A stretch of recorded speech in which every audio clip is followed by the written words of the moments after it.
तो ये मेरी। राहुल गांधी 2 रोजा दौरे पर लद्दाख पहुंचे हैं। वो लेह में मौजूद है। राहुल गांधी का लेह में आज दूसरा दिन है। राहुल गांधी का लेह पहुंचने पर शानदार इस्तकबाल किया गया। राहुल गांधी मुख्तलिफ प्रोग्रामों में शिरकत करने वाले हैं।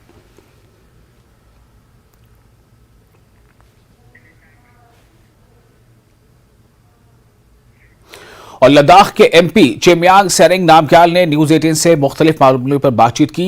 नामग्याल ने कांग्रेस लीडर राहुल गांधी के लद्दाख दौरे पर उन्हें खैर मकदम तो किया, साथ ही उन्होंने कांग्रेस और राहुल गांधी पर हमेशा लद्दाख को धोखा देने का इल्जाम लगाया। कांग्रेस के पूर्व अध्यक्ष और सांसद राहुल गांधी लद्दाख दौरे पर हैं। बताया जा रहा है कि वहां पर पार्टी की तैयारियों को तेजी करेंगे और प्रदेश कांग्रेस के तमाम नेताओं के साथ बैठक करेंगे। हमारे साथ लद्दाख के बीजेपी सांसद जामयांग जी हैं। सर, राहुल गांधी पहले हिमाचल जाने वाले थे, वहां बाढ़ से बेहद नुकसान हुआ है, लेकिन वो अचानक से लद्दाख पहुंच गए हैं। बीते 2 बार जब वो जम्मू कश्मीर गए तो वो लद्दाख नहीं गए थे, ऐसे में आज वो पहुंचे। आप कैसे देखते हैं उनके इस दौरे को? मैं सबसे पहले राहुल गांधी जी को लद्दाख में स्वागत करता हूं और मुझे इस बात की खुशी है, आप सबको याद है जब इसी मानसून सेशन के दिन अपोजिशन एक नो कॉन्फिडेंस मोशन लाए थे, उस चर्चे में माननीय राहुल गांधी जी बोल रहे थे और बोलते बोलते जो आधा से ज्यादा समय अपने जो जोड़ों के दर्द के बारे में बोलते बोलते उन्होंने ये कहा था कि कन्याकुमारी से कश्मीर तक पूरा भारत का जो है भारत जोड़ो यात्रा किया।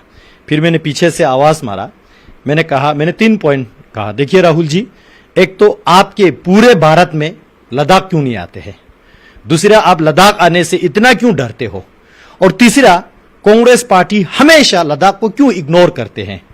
तो तुरंत राहुल गांधी जी ने संसद के फ्लोर ऑफ द हाउस पे जवाब दिया कि मैं लद्दाख आता हूं और मैंने वहां संसद में भी कहा आपको स्वागत है। और आज ये कांग्रेस पार्टी के वर्करों के लिए खुशी की बात है, राहुल गांधी जी आज लद्दाख हमारे कहने पे आया है। और दूसरी बात, आपने कहा कि हिमाचल वाले थे और अचानक लद्दाख आए। अब ये कारण क्या हो सकता है वो राहुल गांधी जी खुद बता सकते हैं, लेकिन मैं इसको इस तरह से मानता हूं कि अभी लद्दाख का मौसम जो है बिल्कुल टूरिस्ट सीजन है और वहां बारिश नहीं है, वहां मॉइस्चर नहीं है, वहां गर्मी नहीं है, ये एंजॉय करने का मौसम है। तो राहुल गांधी जी ये मानसून सेशन के बाद हॉलीडे मनाने के लिए लद्दाख आए, मैं उनको वेलकम करता हूं। और इलेक्शन की दृष्टि से या पार्टी को स्ट्रेंथन करने की दृष्टि से देखिए, कांग्रेस पार्टी ने लद्दाख को हमेशा धोखा दिया है, धोखा के सिवा कुछ नहीं दिया है। मैं बताना चाहता हूं, राहुल गांधी जी से पूछना चाहता हूं, और शायद राहुल गांधी जी लद्दाख आए तो यकीनन लद्दाख के सभी लोग राहुल गांधी जी के जो मुंह से सुनना चाहेंगे, क्यों राहुल गांधी जी और कांग्रेस पार्टी लद्दाख से इतना नफरत करते हैं। देखिए, लद्दाख के जो सबसे सम्मानित नेता कुशोक बाकुला रिम्पोछे जी, हालांकि वो कांग्रेस के थे, पूरे लद्दाख वाले इरिस्पेक्ट ऑफ पॉलिटिकल पार्टी उनको मानते हैं, हम भी बहुत मानते हैं कुशोक बाकुला जी को। कुशोक बाकुला रिम्पोछे जी ने अपने ऑटोबायोग्राफी में ये लिखा है कि लद्दाख को अलग से यूटी बनाए बगैर कोई चारा नहीं है। लद्दाख को यूटी बनाने के लिए अगर किसी को जान देना पड़े तो पीछे नहीं हटना चाहिए, और लद्दाख जब तक अलग से यूनियन टेरिटोरी ना बने तब तक हमारे संघर्ष जारी रहना चाहिए। यह कुशोक बाकुला जी का अपना स्टेटमेंट है, जो कि कांग्रेस वाले फखर से कहते हैं कि हमारा नेता है, हमारा भी नेता है। प्रधानमंत्री मोदी जी ने लद्दाख को कुशोक बाकुला जी की विजन को फुलफिल करते हुए 370 धारा को हटाया, 35A को हटाया, लद्दाख को अलग से केंद्र शासित प्रदेश बनाया। लद्दाख का पॉलिटिकल स्लोगन हमेशा रहा है कि free Ladakh from Kashmir, we want UT. और इसका बुनियाद जो है, लद्दाख को कश्मीर सेंट्रिक लीडरशिप ने हमेशा डिस्क्रिमिनेट और स्टेट मदरली ट्रीटमेंट किया है, जिसको सपोर्ट कांग्रेस पार्टी ने, नेहरू जी ने हमेशा कश्मीर में अब्दुल्ला परिवार को किया है। अब उसके बाद प्रधानमंत्री मोदी जी आने के बाद लद्दाख को अलग से यूटी बना के लद्दाख के लोगों के एस्पिरेशन को फुलफिल किया।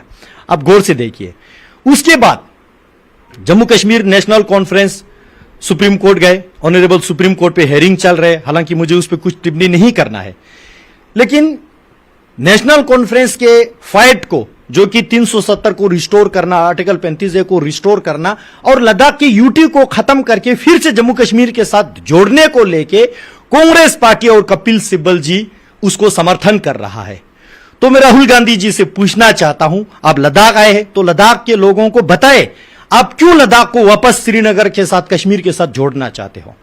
जब आपका भारत जोड़ो यात्रा जो कश्मीर में इसका जो संपन्न हुआ था, कंक्लूजन हुआ था, उस कंक्लूजन के दौरान पे आपके पार्टी के स्पोक पर्सन मैडम अलका लंबा जी का ऑफिशियल स्टेटमेंट आया कि हम 370 को रिस्टोर करना चाहते हैं, लद्दाख की यूटी को खत्म करना चाहते हैं, लद्दाख को फिर से जम्मू कश्मीर के साथ जोड़ना चाहते हैं। क्यों आप लद्दाख से इतना नफरत करते हो? तीसरा पॉइंट, इन्होंने सुप्रीम कोर्ट में जम्मू कश्मीर नेशनल कॉन्फ्रेंस को समर्थन देके गुपकर गैंग के एजेंडा को समर्थन दे रहा है। इसका प्रमाण यह है, आजकल जो करगिल में काउंसिल इलेक्शन चल रहा है, जिसमें नेशनल कॉन्फ्रेंस के एजेंडा को समर्थन करते हुए कांग्रेस पार्टी उसको अलायंस में बैठा है। तो लद्दाख से आप इतना नफरत क्यों करते हैं? यह चीज जो है लद्दाख वाले जानना चाहेंगे। हमें खुशी की बात है, आप इतने जो क्या कहेंगे कंफर्टेबल मौसम में आप लद्दाख घूमने आए, जरूर घूमिए। लद्दाख भारत का अटूट अंग है, अभिन्न अंग है। आपका भी आना यहां पे जायज बनता है। हम आपको स्वागत करते हैं। बहुत बहुत धन्यवाद सर, हमसे बात करने। तो बीजेपी के सांसद लद्दाख से जामयांग जी हमारे साथ है, जिनका साफ तौर पर कहना है कि राहुल गांधी का लद्दाख में स्वागत है, लेकिन मोदी सरकार आने के बाद जिस तरीके का डेवलपमेंट वहां पर हुआ है उसको भी उनको देखना चाहिए, और लद्दाख की जो भौगोलिक परिस्थितियां हैं उनको भी समझने का बेहद इंपॉर्टेंस। इसके साथ साथ एक हल्का तंज भी कसा है कि जो मौसम टूरिस्ट के लिए बेहद अनुकूल रहता है, इसी मौसम में राहुल गांधी वहां पहुंचे। कैमरा पर्सन नरेश के साथ शिवम प्रताप, नेटवर्क 18, दिल्ली। सिंगलदान के रहायशियों ने मकामी प्राइमरी हेल्थ सेंटर के लिए डॉक्टर के इंतखाब पर इत्मीनान का इजहार किया है। किस बात को लेकर इत्मीनान का इजहार किया है, क्या उन्हें फैसिलिटीज मिली हैं, ये आपको बताएंगे एक छोटे से ब्रेक के बाद।